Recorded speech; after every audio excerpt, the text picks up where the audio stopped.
सरकार चाहे तो आप लोगों से लोन ले सकता है। लोन वो किस किस रूप में लेता है मैं नहीं मालूम है तो कमेंट्स में लिखिए। और वो लोन लेने के बाद चाहे तो आपको ना दे, वह सरकार की मर्जी है। लेकिन अगर आपने लोन लिया है, आपने क्रेडिट कार्ड लिया है, तो क्या आपको सेटल करना चाहिए लेने के बाद, चाहे आपकी कितनी भी मजबूरी है। टाइम सेटलमेंट क्या होता है, उसके फ़ायदे क्या होते हैं, उसके नुकसान क्या होते हैं, इसका इन्फॉर्मेशन क्या आपको है नहीं है, तो आप इस वीडियो को अंत तक देखिएगा। आपको बहुत सारी इन्फॉर्मेशन मिलेगी वन टाइम सेटलमेंट के बारे में, और आप सेटलमेंट करते हैं तो आपको क्या फ़ायदा है, क्या नुकसान होता है, यह भी जानकारी आपको मिलने वाली है। क्रेडिट कार्ड और लोन का सेटलमेंट नहीं करते हुए पेमेंट कर सकते हैं। क्या क्या बैंक आपकी हेल्प करेगा, कैसे कैसे आपको करना है, कहाँ कहाँ से आप अपने फ़ंड अरेंज कर सकते हैं उस पेमेंट को करने के लिए, अंत तक देखेंगे तो हो सकता है कोविड-19 में अभी इन सब चीज़ों को लेके अगर आप परेशान हैं तो आपको बहुत काम आने वाला है ये वीडियो। मैं हूं अब्दुल और आप देख रहे हैं।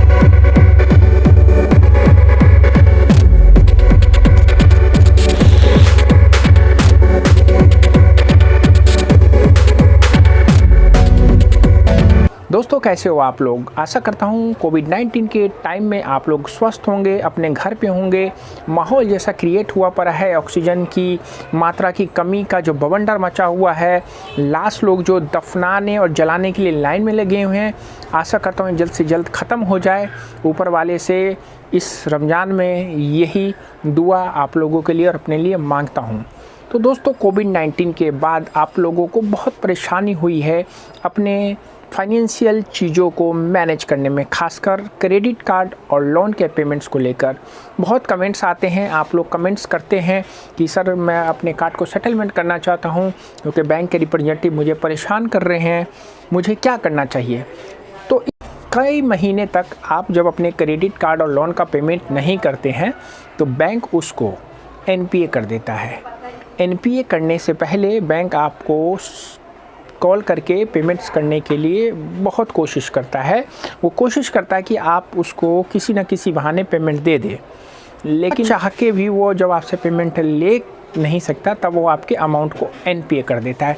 NPA का मतलब होता है नॉन परफॉर्मिंग एसेट, यानी कि बैंक ने जो आपको पैसा दिया है वो उसका एसेट होता है, यानी कि उसकी संपत्ति होती है तब तक जब तक आप उसका EMI चुका रहे होते हैं, क्योंकि उसको उसका मूलधन और ब्याज दोनों मिल रहा होता है। जैसे ही आप उसको रोक देते हैं वो पैसा उसका बेकार हो जाता है और जो उसका बैलेंस शीट होता है उसमें वो एसेट की जगह एक नॉन परफॉर्मिंग एसेट हो जाता है।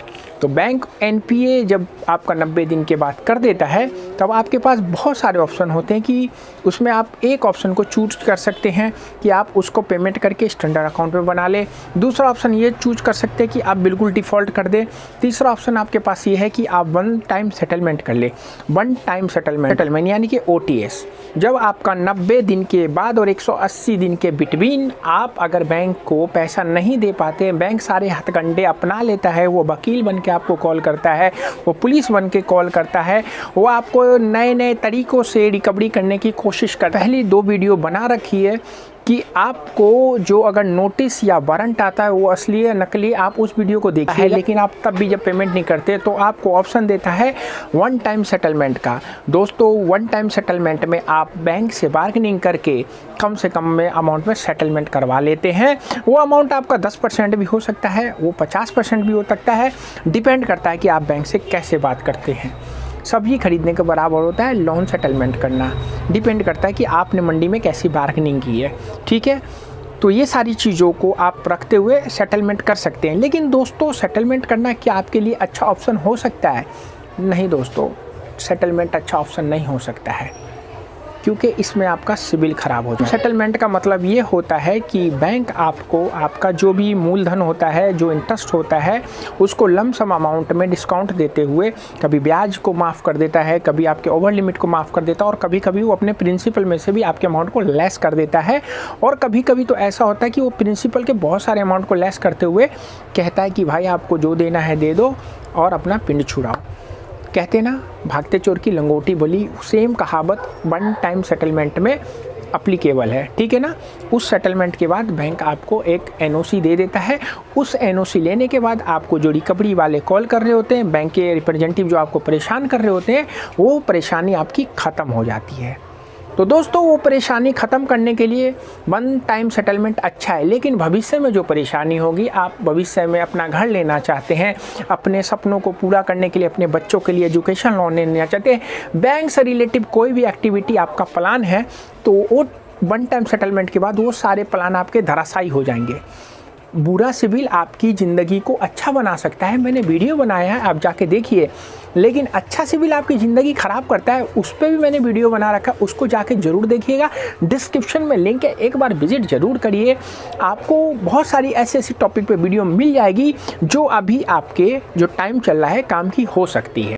कि लोन कंपनियाँ आपको वन टाइम सेटलमेंट का ऑफ़र क्यों देती है, ठीक है ना। जो वन टाइम आपको सेटलमेंट का ऑफ़र इसलिए देती है कि देखिए, पहले वो उनका अमाउंट जो आपको मिलता है, वो क्रेडिट कार्ड का हो चाहे वो पर्सनल लोन का हो, वो उनका होता है एसेट। जब आप 90 दिन पेमेंट नहीं करते हो तो वो हो जाता है एनपीए, और 180 दिन तक पेमेंट नहीं करते तो वो कर देते हैं राइट ऑफ। राइट ऑफ का मतलब क्या होता है, बेवफ का मतलब क्या होता है, मालूम है आपको? नहीं पता तो विजिट करिए, नीचे डिस्क्रिप्शन में लिंक है, जाके देखिए, आपको समझ में आ जाएगा। बैंक को लगता है कि यार मैंने सारे हथकंडे अपना लिए, ये बंदा पैसा देने के लिए तैयार नहीं हो रहा है, तो वो आपको ऑफ़र करता है कि भाई आप जो देना चाहते हो दो एक बार में, और पिंड छुटाओ। पिंड छुटाने का मतलब है कि आप उसको जो दोगे वो पैसा उसके लिए एक कैपिटल हो जाएगा, एक उसके पास जो अमाउंट होगा वो दूसरे बंदे को ब्याज पे लगा के वो दूसरे बंदे को ब्याज के रूप में दे सकता है, इसीलिए वह पैसा वो आपसे ले लेता है। बार बार कहता हूँ ना, भागते चोर की लंगोटी बली, इसीलिए आपको वन टाइम सेटलमेंट का बैंक ऑफ़र करता है। इसमें उसको जो भी पैसा मिलता है वो उसका कैपिटल बन जाए, और जो पैसा भैया आपका बचा हुआ है बाद में वो बट्टे खाते में डाल के आपका राइट ऑफ कर देता है। अब आपको वन टाइम सेटलमेंट करने में फ़ायदा क्या होगा?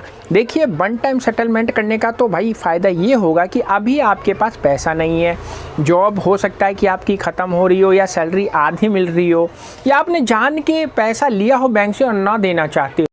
आपने 1 लाख रुपए बैंक से लिया और आप चाहते हो कि यार मैं 10,000 रुपये दे के अपना पिंड छुटा लूँ, तो अगर आपने बिल्कुल डिफ़ॉल्ट के रूप में अगर पैसों को लिया है तो भी बैंक को आप कुछ ना कुछ पैसा दे के अपने सिविल को ख़राब कर देंगे। लेकिन अभी कोविड-19 का टाइम चल रहा है, लोगों की जॉब जा चुकी है, सैलरी आधी हो चुकी है, किसी की सैलरी नहीं आ रही है, और बैंकों ने बिना सोचे समझे इतने क्रेडिट कार्ड और लोन बांटे हैं सिविल के बिहाफ पे, वो उनकी ज़िंदगी को अब बर्बाद कर रहा है। तो अब उनके पास कोई ऑप्शन नहीं है, तो बैंक क्या करे? बैंक भी कहता भाई ऑप्शन नहीं है तो चलो जो मिल रहा है ले लें। तो आपको ये फ़ायदा हो जाएगा कि आपका पिंड छूट जाएगा रिकवरी से, बैंक के रिप्रेजेंटेटिव से जो आपको फ़ोन करके माइंडली हैरेसमेंट कर रहे हैं, उन लोगों से आपका वन टाइम सेटलमेंट करने के बाद पिंड छूट जाएगा। ये आपके लिए फ़ायदा है। साहब, आप इसके नुकसान भी हैं। वन टाइम सेटलमेंट का नुकसान क्या क्या है, स्टेप बाय स्टेप ध्यान से सुनिए।